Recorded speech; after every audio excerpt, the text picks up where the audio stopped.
বৃহস্পতিবার মুখ্যমন্ত্রী মমতা বন্দ্যোপাধ্যায় বলেছেন যে রাজ্য সরকার 2011 সাল থেকে যাবজ্জীবন কারাদণ্ডপ্রাপ্ত 840 জন বন্দীকে মুক্তি দিয়েছে, যাদের সকলেই 14 বছরেরও বেশি সময় ধরে তারা সাজা ভোগ করছেন।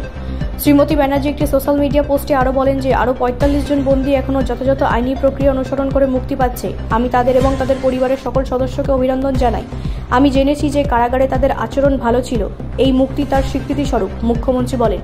সংশোধনাগারের কাজ হল অপরাধীদের মানসিকতা পরিবর্তন করা এবং তাদের সমাজের মূল ধারায় ফিরিয়ে আনা। এই বিষয়টি জোর দিয়ে শ্রীমতী ব্যানার্জি আশা প্রকাশ করেছেন যে মুক্তিপ্রাপ্ত বন্দীরা ভালো নাগরিক হয়ে উঠবে। পশ্চিমবঙ্গের কারাগারগুলি জঙ্খলাস বন্দী সহ সংশোধনাগারের অভ্যন্তরে উচ্চ দখলদারিত্বের সাথে লড়াই করেছে।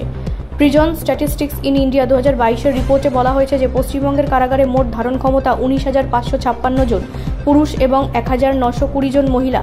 তবে 21শে ডিসেম্বর 2021 পর্যন্ত রাজ্যে 26,994 জন পুরুষ এবং 1,778 জন মহিলা এবং 17 জন ট্রান্সজেন্ডারকে রাখা হয়েছে, যা তাদের ধারণ ক্ষমতার 1.3 গুণ বেশি।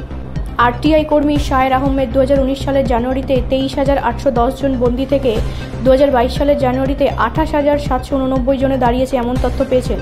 জঙ্খলাস বন্দির ক্ষেত্রে এই বৃদ্ধি আরও তীব্র। 2019 সালে 277 জন থেকে 2022 সালে 401 জন। যেহেতু পশ্চিমবঙ্গে উল্লেখযোগ্য সংখ্যক বন্দী বাংলাদেশি নাগরিক, তাই তাদের সাজা শেষ হওয়ার পরেও তারা কারাগারে বন্দী জীবনযাপন করতে থাকে। ব্যুরো রিপোর্ট, রাষ্ট্রীয় প্রসার বাংলা।